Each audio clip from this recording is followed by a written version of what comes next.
আসসালামু আলাইকুম রহমতুল্লাহ বারকাতু। অনেক দিন পর আসলাম খেতে।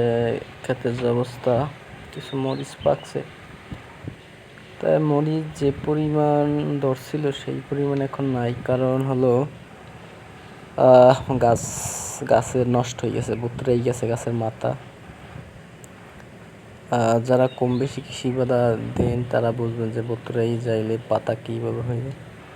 আর এখানে মরিচ পড়ছিল গাছে, আপনার তো আগের ভিডিওগুলো দেখছেন যে কি পরিমাণ একটা গাছে মরিচ ধরছিল।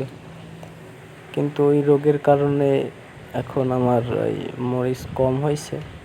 তারপর মাধ্যমে আপনাদের দেখাইছিলাম যে গরুতে আমার এই যে বাগান, মরিচ যে বাগানটা করছি ওটাও গরুতে অনেক খেয়ে ফেলাইছে।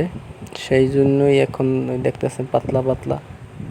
কিন্তু মরিচ যেটা হয়েছে একবারই হয়েছে, আর দ্বিতীয়বার যে মরিচগুলো হওয়ার কথা সেগুলো হয় না। তার আগে গাছের মাথাগুলা নষ্ট হয়ে গেছে।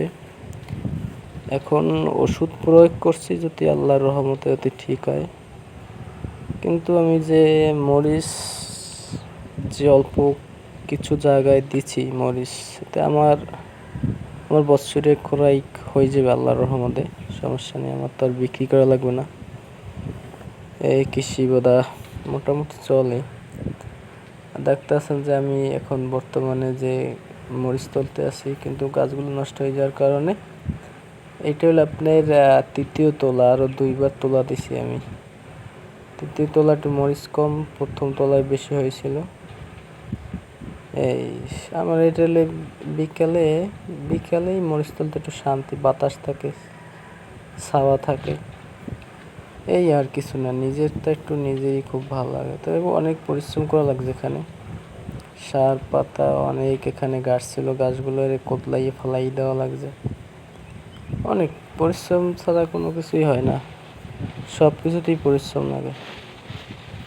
আজকে হয়তো আমার যদি আব্বু বেঁচে থাকতো তাহলে এই পরিশ্রম আমার লাগতো না। দেখেন মরিচের কালারটা দেখেন, খুব সুন্দর কালার, দেশি মরিচ, খুব জাল, হেভি জাল।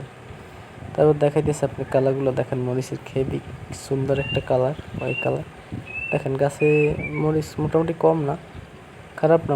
গাছের মরিচগুলো কি সুন্দর দেখতে, খুবই ভালো লাগতেছে। তা আপনারা কিছু জায়গা থাকলে আপনার মরিচ চাষ, অন্য কিছু চাষ করতে পারেন।